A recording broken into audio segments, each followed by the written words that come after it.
Sometimes the weight of daily life feels overwhelming. When you are running on empty or navigating loss, it is easy to feel isolated by the sheer effort of keeping your head up. In these moments, being told to just stay positive can feel dismissive. Forcing a positive outlook when you are genuinely struggling often feels impossible. Feeling crushed by the hardships of daily life is a normal part of being human. It is not a failure of character, it is a biological response to stress. However, there is a biological lifeline available that does not rely on forcing a smile. It is a tool that works with your brain's chemistry to provide stability. Surviving life's storms requires an active counterweight to stress. Gratitude provides that weight by shifting how the brain processes difficult environments.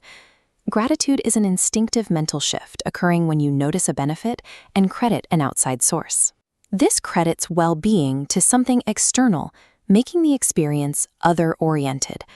While saying thank you is often a polite social reflex, this mental shift requires you to pause and identify the specific source of the good you've received. Brain scans reveal activity in two regions, the medial prefrontal cortex and anterior cingulate cortex. These govern moral learning and reward. Activating them creates a virtuous cycle of sensitivity to positive experiences. Consistent practice strengthens a third area, the VMPFC. The VMPFC is the hub for social bonding. As this area becomes more active, the brain begins to find external connections more rewarding than internal rumination, which pulls your attention away from personal stressors. This process builds brain plasticity. Studies show that a regular practice can leave measurable changes in brain activity for at least 3 months, creating a long-term sensitivity to positive experiences. This rewiring affects how the body rests.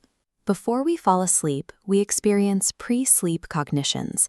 Actively focusing on gratitude right before bed occupies the mind, leaving no room for the stressful thought loops that cause insomnia. Better rest leads to physical improvements. Research on cardiac patients shows that a grateful disposition is linked to lower fatigue and a reduction in cellular inflammation, which is a key factor in recovering from chronic illness. This illustrates headwinds-tailwinds asymmetry. We naturally focus on the barriers or headwinds we face, while benefits pushing us forward, the tailwinds, go unnoticed. Gratitude corrects this imbalance, forcing the brain to see the tailwinds and bringing our perspective into equilibrium. Achieving this balanced perspective is the primary mechanism for post-traumatic growth. It allows individuals to find new strength and opportunities for development even after a crisis. By rebalancing our perception, gratitude serves as a shield. It protects the physical body through restorative sleep and guards the mind during the recovery from trauma. The 3 good things practice. Every night, write down 3 things that went well and identify the external cause for each. This reinforces the other-oriented nature of gratitude. Alternatively, you can spend 15 minutes listing 10 things you appreciate. To get the maximum neurological effect, you should catalog what happened, who was responsible, and why it mattered to you. This practice does not erase pain or grief. True gratitude allows space for both joy and sadness to exist simultaneously. You can feel deep loss and still notice a small moment of resilience. When life feels unmanageable, you can start with sensory grounding. Simply noticing the comfort of your bed or the warmth of a mug activates the same neural pathways, creating a sense of calm.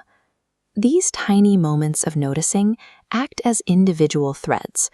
Over time, as you recognize small benefits and connections, you weave these threads together into a quiet, durable resilience.